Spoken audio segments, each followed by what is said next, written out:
మాతృదత్తాభ్యో నమః పితృదత్తాభ్యో నమః. శ్రీ విరాట్ పోతులూరు వీరబ్రహ్మేంద్ర స్వామి నమో నమః. వీరబ్రహ్మేంద్ర స్వామి వారు అందరినీ కూడా ఆయు ఆరోగ్య ఐశ్వర్యాలు ఇచ్చి కాపాడ కోరుతున్నాం. తిరువూరు శేషమేంద్ర ఆశ్రమం నుండి ప్రతిరోజు కూడా ఒక మంచి మాట చెప్పుకుంటున్నాం. ఈ రోజున వీరబ్రహ్మేంద్ర స్వామి వారు రాసినటువంటి కాళికాంబ హంస కాళికాంబ శతకము నుండి కొన్ని విశ్లేషణ చెప్పుకుందాం.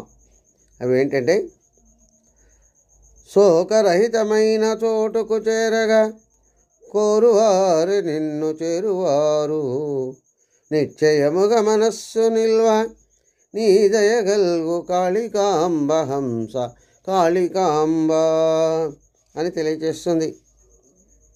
ప్రతి మనిషికి పూర్వజన్మ కర్మ వల్ల జీవితంలో కష్ట నష్టాలు అన్నీ వస్తూ ఉంటాయి, పోతూ ఉంటాయి. అయితే దుఃఖము, కష్టము, నష్టము, బాధలు తొలగిపోవాలనుకునే వారందరూ కూడా కాళీమాతను దరిచేరాలి. నిర్మలమైన అది ఎలా చేరాలి అంటే, నిర్మలమైన మనస్సు, నిశ్చలమైనటువంటి మనస్సుతో లోకమాతను ధ్యానం చేస్తూ ఉండాలి. ఎంత కాళీమాత దయగలుగుతుంది, కలిమాయ ప్రభావం తగ్గుతుంది. కాళీ మాత ఎక్కడో ఉందనుకోవడం కాదు, గాలి రీతిగో విశ్వగోళంలో ఉంది.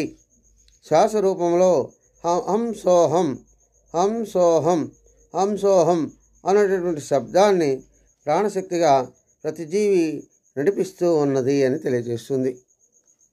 అదేవిధంగా ఇంకా ఏమని చెప్తున్నాయంటే, కారు చిచ్చు క్రింద క్రమము వేయము, క్రమము తప్పినేని కళలు లేవు, కళలేసుడౌట కారు చిచ్చునకు ముక్తి, కాళికాంబ హంస కాళికాంబ అని తెలియజేస్తుంది.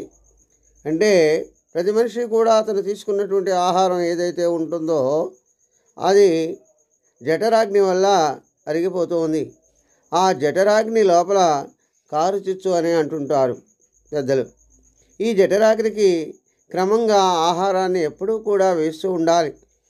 అలా గనక వేయలేకపోతే ఆహారము భుజించడంలో క్రమము తప్పినా, శరీరానికి సరిపడనటువంటి ఆహారాన్ని భుజించిన మనిషి కళావిహీనుడైపోతాడు. అందువల్ల ఎప్పుడూ కూడా అతను ఏ విధంగా చేయాలో తెలుసుకుంటూ ఉండాలని తెలియజేస్తుంది.